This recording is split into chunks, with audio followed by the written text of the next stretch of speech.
दोस्तों, हर्षद मेहता 80-90 के दशक में स्टॉक मार्केट को हिलाकर रख देने वाला इकलौता बादशाह, जिसने भारत देश के स्टॉक मार्केट की दिशा ही बदल डाली, या यूं कहें तो बेहतर लगेगा कि दशा ही बिगाड़ डाली।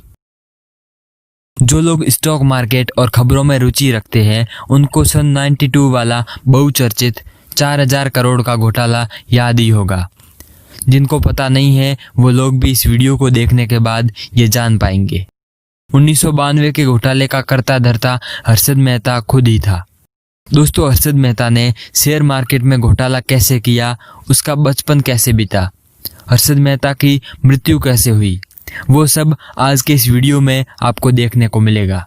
तो चलिए चलते हैं हर्षद मेहता की बायोग्राफी और उसके बचपन के बारे में जानते हैं, फिर लेकर घोटाले और उसकी मृत्यु तक की पूरी कहानी को जानते हैं। तो चलिए शुरू करते हैं बिना टाइम वेस्ट के। सबसे पहले जानते हैं कि हर्षद मेहता कौन है। दोस्तों, हर्षद मेहता का जन्म 29 जुलाई 1954 को पनेल मोटी, गुजरात के राजकोट शहर में हुआ था। हर्षद मेहता के पिता का नाम शांतिलाल मेहता और माता का नाम रसीलाबेन मेहता था। हर्षद मेहता का पूरा नाम हर्षद शांतिलाल मेहता है। दोस्तों, हर्षद मेहता के पिता शांतिलाल मेहता कांदिवली, बॉम्बे यानी अभी मुंबई में छोटी सी टेक्सटाइल कंपनी के मालिक थे। हर्षद का पूरा बचपन कांदिवली में बीता और उसके बाद उसका पूरा परिवार रायपुर के मोडापारा, मध्य प्रदेश में रहने चला गया। मित्रों, हर्षद ने अपनी स्कूली शिक्षा Holy Cross higher secondary school से की और सन 1976 में लाला लाजपत राय कॉलेज मुंबई से बीकॉम की डिग्री लेकर अगले 8 साल तक छोटी मोटी नौकरियां की।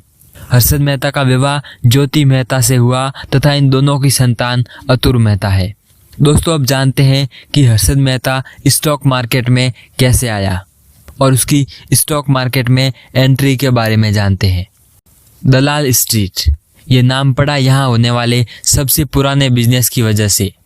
वो बिजनेस था दलाली, एक ऐसी सड़क जहाँ दुनिया के ईमान को बदलने वाली ताकत यानी पैसे का राज चलता है।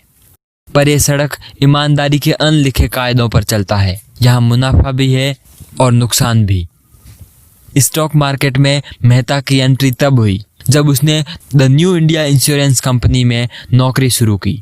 यहीं से उसकी स्टॉक मार्केट में दिलचस्पी बढ़ी और नौकरी छोड़कर उसने 1981 में हरिजीवनदास नेमीदास सिक्योरिटीज नाम की ब्रोकेज फर्म में बतौर जॉबर की नौकरी ज्वाइन कर ली और हर्षद मेहता ने प्रसन्न परिजीवनदास को अपना गुरु माना। दोस्तों, हर्षद मेहता ने प्रसन्न परिजीवनदास के साथ काम करके स्टॉक मार्केट के सारे पैंतरे सीख लिए और 1984 में खुद की grow more research and asset management नाम की एक कंपनी की शुरुआत की और बॉम्बे स्टॉक एक्सचेंज में बतौर ब्रोकर मेंबरशिप ली। फिर यहाँ से शुरू हुई हर्षद मेहता की अर्श से फर्श तक की कहानी। हर्षद मेहता स्टॉक मार्केट का बेताज बादशाह और स्टॉक मार्केट का अमिताभ बच्चन और बिग बुल इन नामों से जाना जाने लगा। दोस्तों, 1990 तक Harshad Mehta Indian stock market का एक बड़ा नाम बन चुका था। कहा जाता था कि हर्षद मेहता जिस चीज को छू देता था वो सोना बन जाता था। दोस्तों, अब आगे इस वीडियो में देखते हैं कि हर्षद मेहता ने शेयर बाजार में घोटाला कैसे किया और वो भी इतना बड़ा। 1990 के दशक में हर्षद मेहता की कंपनी में बड़े इन्वेस्टर पैसा लगाने लगे थे, मगर जिस वजह से हर्षद मेहता का नाम स्टॉक मार्केट में छाया वो ACC यानी एसोसिएटेड सीमेंट कंपनी में उनका पैसा लगाना शुरू करना था।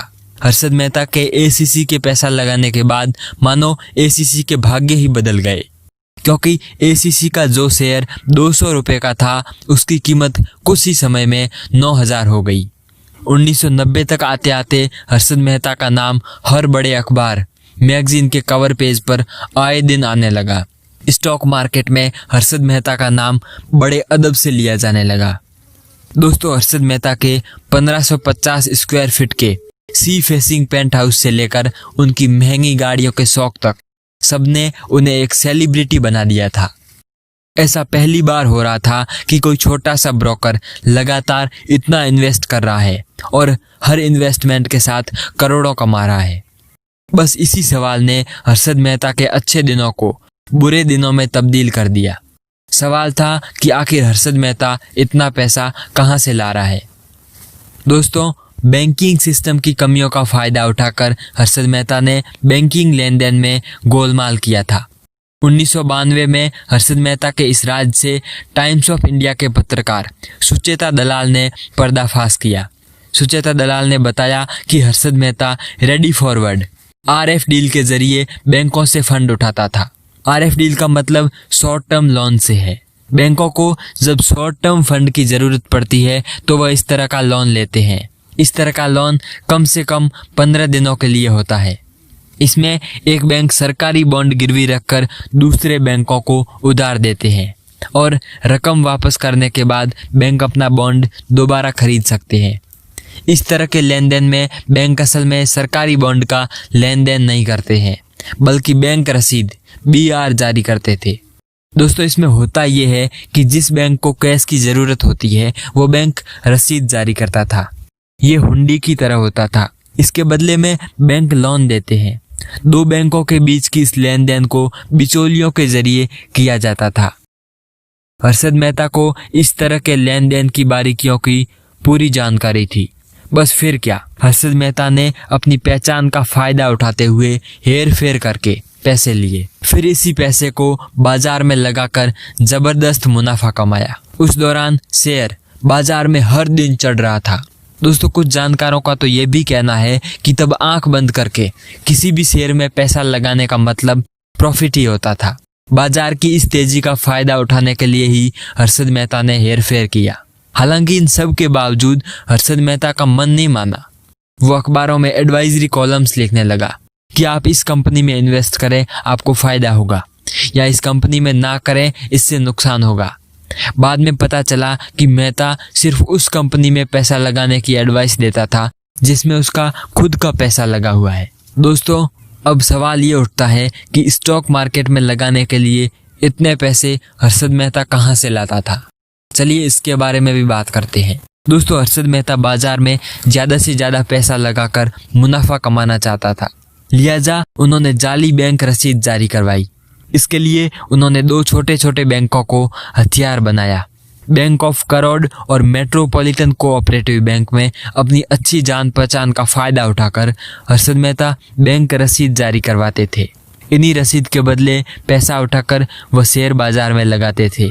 इससे वह इंट्राडे में प्रॉफिट कमाकर बैंकों को उनका पैसा लौटा देते थे। जब तक शेयर बाजार चढ़ता रहा, किसी को इसकी भनक तक नहीं पड़ी। लेकिन कहते हैं ना दोस्तों कि हर बार सोमवार नहीं आता। वैसे ही बाजार में गिरावट के बाद जब वो बैंकों का पैसा 15 दिन के भीतर नहीं लौटा पाए तो उनकी पोल खुल गई। हालांकि इसका खुलासा होने के बाद सभी बैंक ने उससे अपने पैसे वापस मांगने शुरू कर दिए थे। खुलासा होने के बाद मेहता के ऊपर 72 क्रिमिनल चार्ज लगाए गए और सिविल केस फाइल हुए।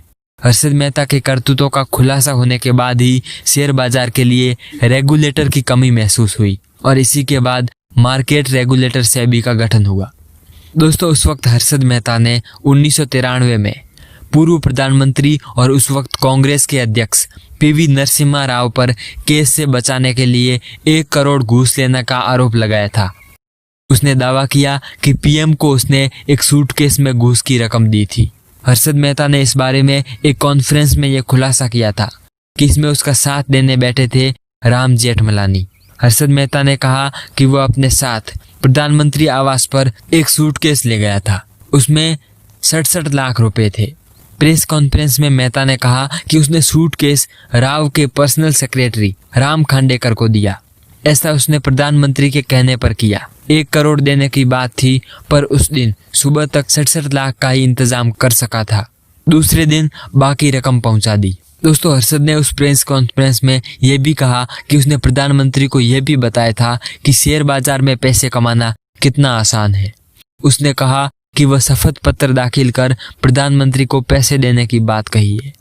बहरहाल PM पर रिश्वत लेने का आरोप तो साबित नहीं हो सका। लेकिन न तो झूठा आरोप लगाने के आरोप में हर्षद मेहता को सजा हुई और न ही घूस लेने के आरोप में नरसिम्हा राव पर यह आरोप लगा था कि उन्होंने आंध्र के नादियाल लोकसभा उपचुनाव में खर्च करने के लिए हर्षद मेहता से पैसे लिए थे।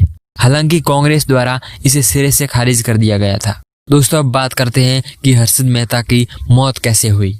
हर्षद मेहता पर कई सारे केस चल रहे थे, मगर उसे मात्र एक केस में दोषी पाया गया था। सुप्रीम कोर्ट ने उसे दोषी पाते हुए 5 साल की सजा और 25,000 रुपए का जुर्माना ठोका था। हर्षद मेहता मुंबई के ठाणे जेल में बंद था। 31 दिसंबर 2001 को देर रात सीने में दर्द की शिकायत हुई, जिसके बाद उसे ठाणे सिविल अस्पताल में भर्ती कराया गया, जहां उसे मृत घोषित कर दिया गया। दोस्तों, इस घोटाले के 25 साल बाद भी इसकी वसूली उसके परिवार से चल रही थी। कस्टोडियन ने मेहता की संपत्तियों को बेचकर 6,000 करोड़ रुपए से अधिक की राशि बैंकों व आयकर विभाग के नाम जारी कराई। 2017 में ही मेहता के पारिवारिक सदस्यों ने 614 करोड़ रुपए की रकम बैंक को दी। दोस्तों, हंसल मेहता द्वारा निर्देशित scam 1992 the Harshad Mehta story web series 9 अक्टूबर 2020 को सोनी लिव एप्लीकेशन पर लॉन्च हो गई है। ये सीरीज 1992 में बम्बई शेयर बाजार में हुए और उससे जुड़े अन्य वित्तीय घोटालों पर आधारित है, जिसे शेयर दलाल हर्षद मेहता ने अंजाम दिया था। हर्षद के इस स्कैम की रकम करीब 4,000 करोड़ थी, जो तब के दौर के हिसाब से बहुत बड़ी रकम थी। टाइम्स ऑफ इंडिया की जर्नलिस्ट सुचेता दलाल ने इस स्कैम का खुलासा किया था। बाद में उन्होंने और देवाशीष बासु ने मिलकर इस पर द स्कैम नाम की एक किताब लिखी थी, और इसी किताब पर यह सीरीज द स्कैम 1992 आधारित है। दोस्तों, इसके अलावा बिग बुल नाम से बॉलीवुड में एक फिल्म हर्षद मेहता के जीवन पर रिलीज होने वाली है, और उसमें हर्षद मेहता का किरदार अभिषेक बच्चन निभा रहे हैं।